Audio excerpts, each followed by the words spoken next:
Une longue nuit d'insomnie à Vienne de Franz Ritter, orientaliste, musicologue, spécialiste des influences de l'Orient sur la musique européenne, et qui va nous raconter dans cette longue nuit de souvenirs et de réminiscences l'histoire de son rapport justement avec ces territoires à l'est de Vienne, entre Vienne, Istanbul, la Syrie, Téhéran, et même jusqu'en Indonésie.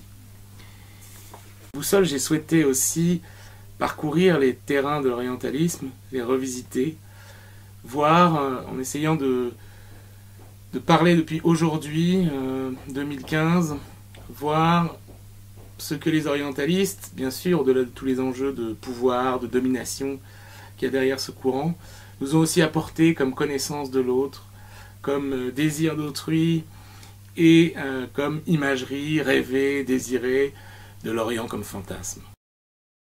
Pourquoi l'opium a-t-il aujourd'hui disparu de la pharmacopée européenne? Je l'ignore. J'ai bien fait rire mon médecin quand je lui ai demandé de m'en prescrire. Il sait pourtant que je suis un malade sérieux, un bon patient, et que je n'en abuserai pas.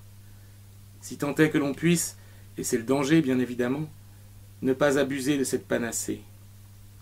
Mais Faugier m'assurait, pour dissiper mes dernières craintes, qu'on ne développait pas de dépendance en fumant 1 ou 2 pipes par semaine.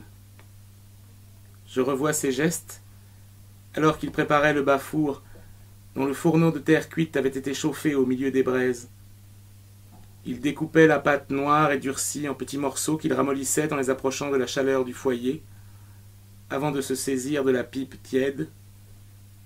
Le bois cerclé de laiton rappelait un peu une doucenne ou une bombarde, sans hanche ni trou, mais pourvu d'un bec doré que Faugier embouchait. Puis il prenait délicatement un des charbons brûlants à l'aide d'une pince et l'appuyait contre la partie supérieure du foyer. L'air qu'il aspirait rougissait la braise, son visage se couvrait de reflets couleur bronze. Il fermait les yeux.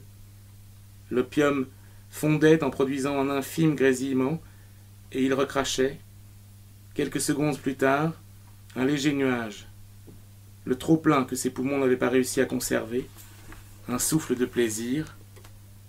C'était un flûtiste antique jouant dans la pénombre. Et le parfum de l'opium brûlé, épicé, âcre et sucré, emplissait le soir.